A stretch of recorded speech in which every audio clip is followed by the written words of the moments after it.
Para pak çastesh është mbyllur kampionati kombëtar i Mundjes për kategorinë U15 dhe U17 në mundjen e lirë dhe atë klasike. Ekipi i Vllaznisë me trajnerin e pasionuar Altin Anza e mbajti fjalën, atë që premtoi përpara kampionatit e realizoi, ka fituar 2 trofe, vendin e dytë në kampion që ekip në mundjen e lirë për U15 dhe në klasike vendin e tretë, por ka edhe 2 kupa në dorë.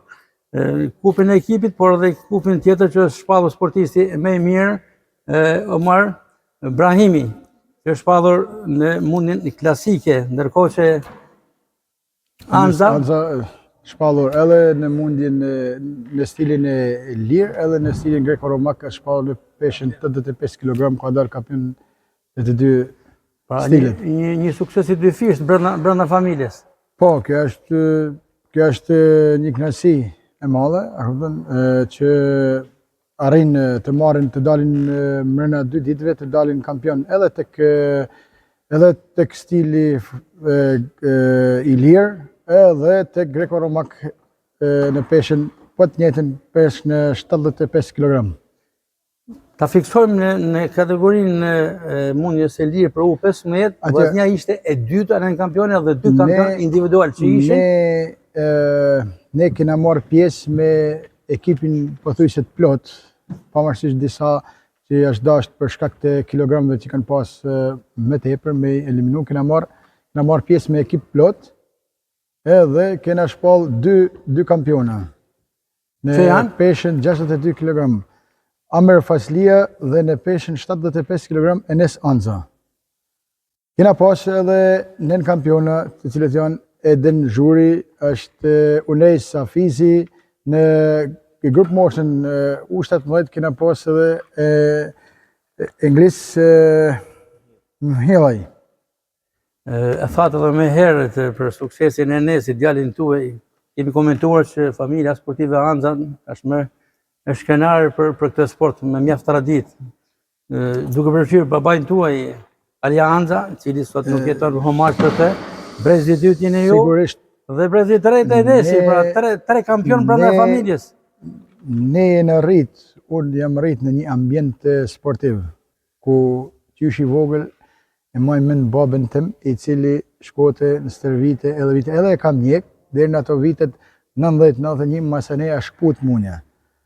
Nërsa, unë e kam vazhdu munjen diku të vitin 98, kam ba disa vite, pasoj që...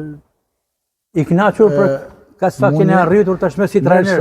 Nërsa tash e vazhdon Enesi traditën e mundjes, i cili jam shumë i knaqur, i cili ka dalë kampion edhe në freestyle ose në mundjen e lirë edhe në mundjen klasike. Nërsa kënaqësi të veçantë kena që Amar Brahimi nuk ka dalë kampion në freestyle, ka dalë në vendin e tretë, ndërsa në stilin greko-romak ka dalë kampion, plus ka dalë edhe sportisti më i mirë i kampionatit.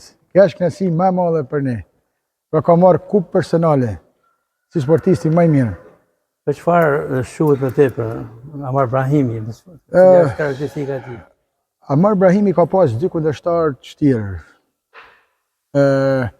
të cilët pothuajse kanë fituar neshe edhe jashtë shtetit. Ndërsa me sa po shohim, Amar Brahimi shuhet më shumë te klasika se sa tek e lira. Por ne kena ka dalë edhe nën kampion, edhe tek në kup ka dalë nën kampion para 4-5 muajve. Këtë tjerë ka dalë i tretë, ndërsa tash arrin maksimalen del edhe kampion, plus i merr edhe kupën më i mirin. Profesor Anza, ta mbyllim me ju si trajner, sepse më pas do të intervistoj 2 kampionët me vete. E ardhmja, objektivat e ekipit Vllaznisë pas këtyre 2 sukseseve. Do të falenderoj, ne kena marrë pjesë me 4 sportistë, kena arrit me dalë në vendin e tretë. Do të falenderoj këta 2 kampionët, Amar Brahimin edhe Enes Anzën, ndërsa do të falenderoj edhe 2 nën kampionët Imran Bushati dhe Amar Toro, të cilët kanë dalë nën kampion në stilin greko-romak për ekipin e Vllaznisë. Vazhdimësia me çfarë objektivash? Po, ne kena hapë edhe stilin klasik, po mënona gradualisht me punu me këta djemt, kushtet si gjithmonë që me çdo intervisti përmend vetëm kushtet, ne do ta vazhdojmë me këta kushtet që kena. Besoj që për kaq sa kena mundësi, kena dhënë maksimalen, më shumë nuk mundem veç. Ne shpresojmë që edhe Suksese. na rregullohet edhe palestra, që mas mesim në për ambientet vogla me këta djemt të cilët janë e ardhmja e Munjes. Suksese profesor Hamza. Faleminderit, faleminderit.